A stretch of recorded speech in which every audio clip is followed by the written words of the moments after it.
প্রসেনজিৎ চলে এসো, তুমি 100 সিনেমা বানাচ্ছ, 100 সিনেমা হল, চলে এসো চলে এসো।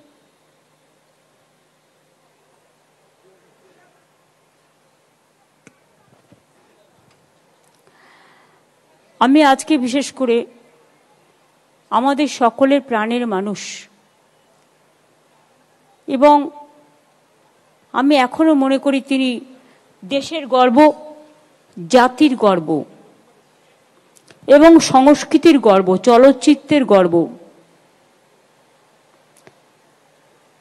মহানায়ক উত্তম কুমার, যাকে প্রতি বছর মৃত্যু দিবসটা আমরা মনে রাখি, স্মরণ করি।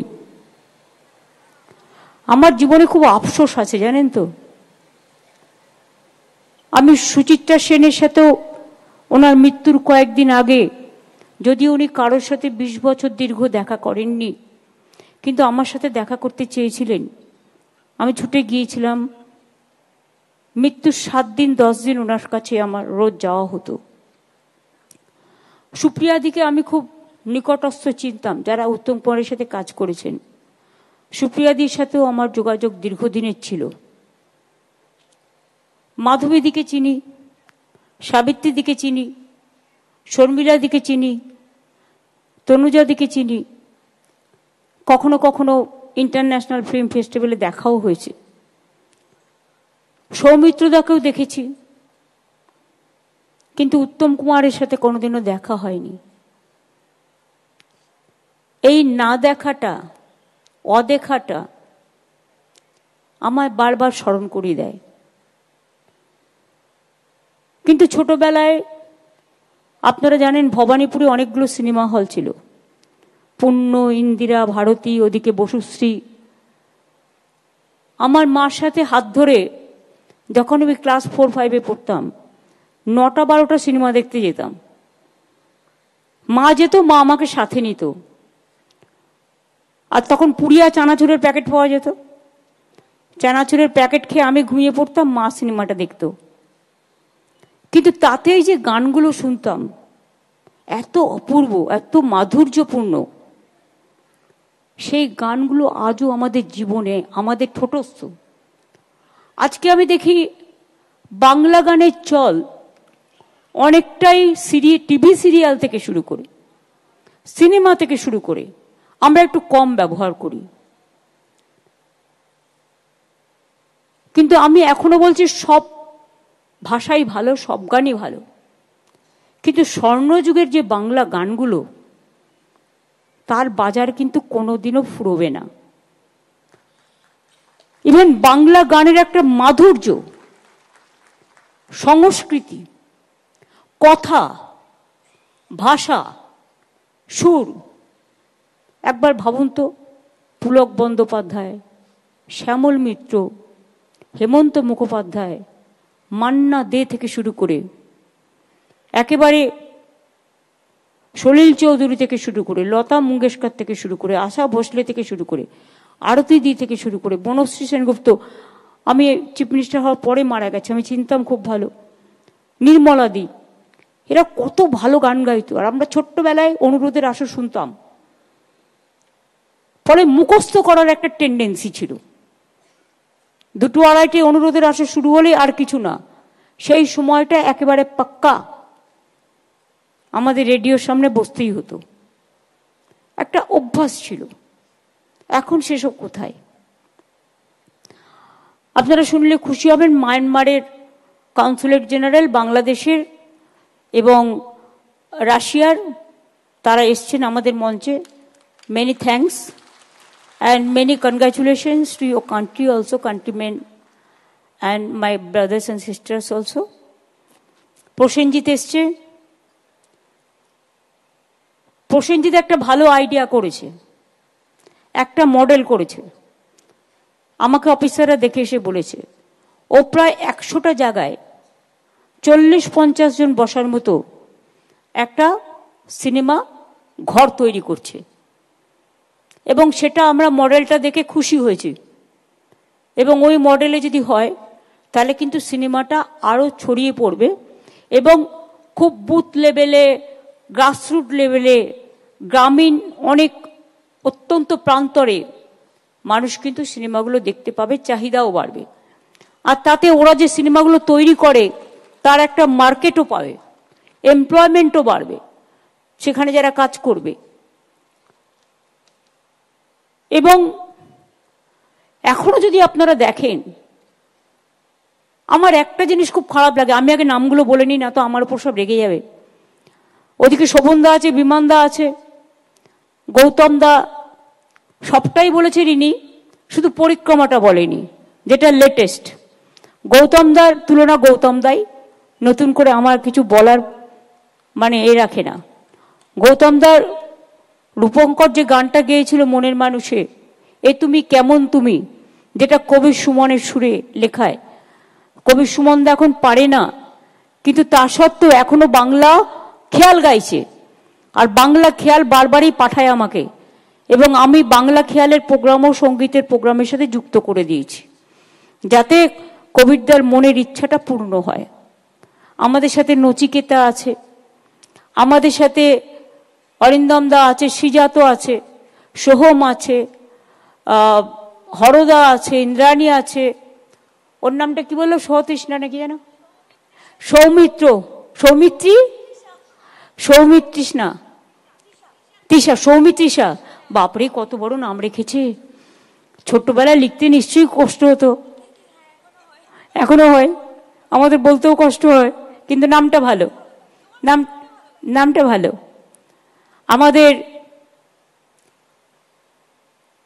ওর নামটা অনির্বাণ না অর্ণব, অম্বরীশ, রাজা গজা, এখনো আমার মনে আছে। ও যেখানেই পাঠ করে খুব ভালো করে, এখন তো আবার উকিল হয়েছে, পরকীয়া নিয়ে লড়াই করছে।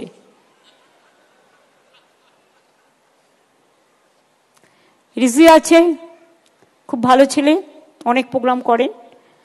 ইমন এসছে, বিখ্যাত গান গায়, এবং ওর সবচেয়ে প্রিয় আমার গানটা হচ্ছে আমার হিয়ার মাঝে লুকিয়ে আছো। আমি দেখি কে সবচেয়ে ভালো গানটা গাইছে, আমি বন্যা থেকে শুরু করে সবটা দেখেছি, কিন্তু সবচেয়ে ভালো গানটা তোমার, কাজে ওটা আমি শুনি। যেমন আমাদের শ্রীরাধা আছে, সব গান খুব ভালো গায়, কিন্তু শ্রাবণের ধারার মতো এই গানটা শ্রীরাধা দিয়ে একটু এক্সেপশনাল ভালো গায়, খুব মানায়। গার্গী দীর্ঘদিন অভিনয় করেছে, বেটার লেট দ্যান নেভার। আমাদের একটু দেরি হয়েছে, আমি সেই জন্য লজ্জিত। আমার সরি বলে ক্ষমা চেয়ে নিলেও হয়তো এটা খণ্ডন হবে না, তবুও আজকে এসছে, ওকে আমরা সম্মানিত করতে পেরেছি, আমরা নিজেরা নিজেদের গর্বিত মনে করছি। চন্দ্রিমা আমার ফাইন্যান্স মিনিস্টার, আমাদের দুজন বিশেষ করে টেকনিশিয়ান যারা জাতীয় পুরস্কার পেয়েছেন এবং তারা আজকে মহানায়ক পুরস্কার পেয়েছেন, আমি নিজে তাদের জন্য গর্বিত, এবং আপনারা সবাই ওনাদের জন্য একটু হাততালি দিন। ওরা যে কাজটা করে সেই কাজটা পেছন থেকে করে, ওরা না থাকলে কিছু হয় না।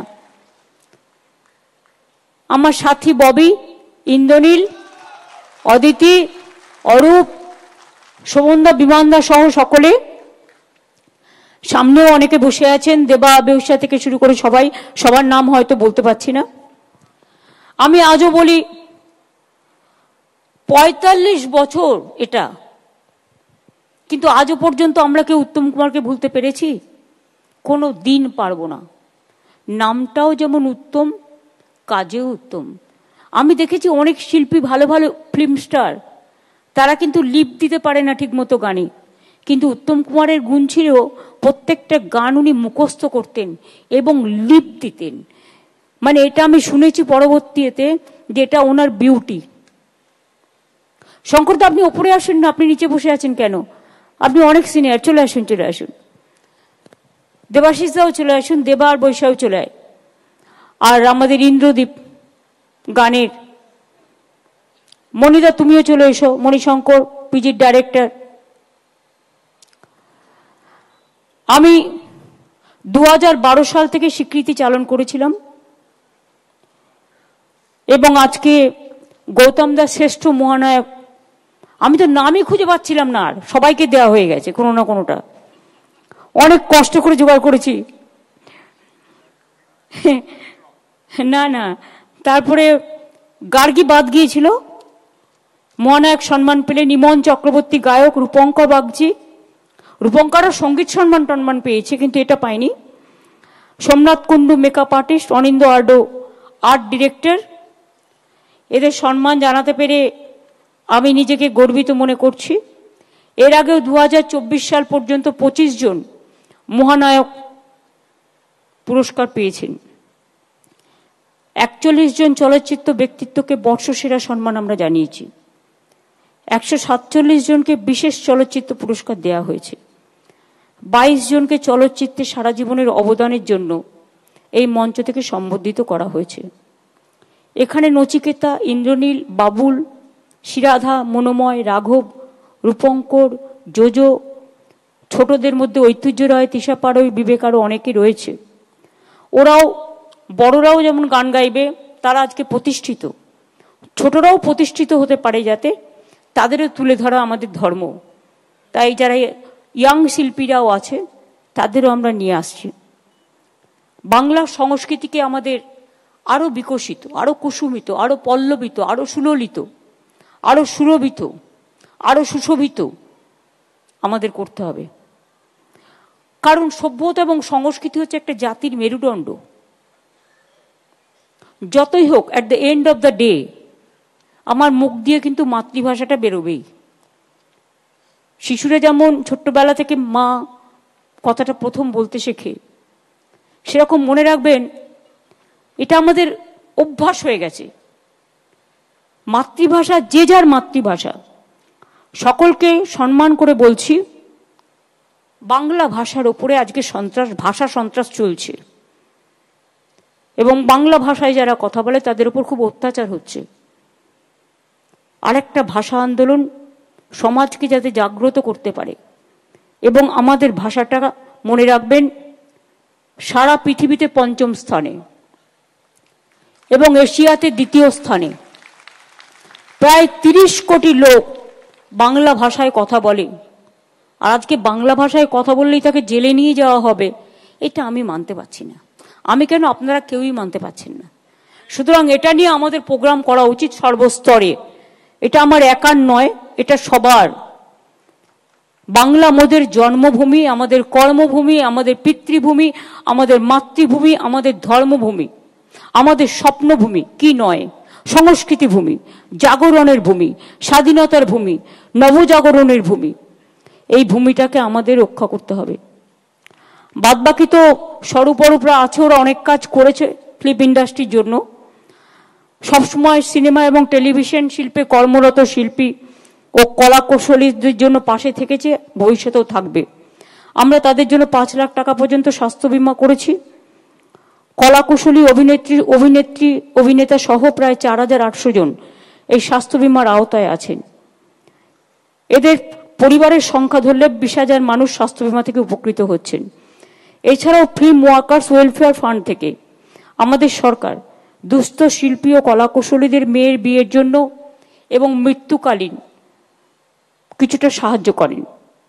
এবং গৌতম দা আমাকে একবার বলেছিল যে বিজিবিএসে আমরা যেন ফিল্ম সেক্টরটাকে ইনভলভ করি, সেটা কিন্তু আমরা অলরেডি করেছি।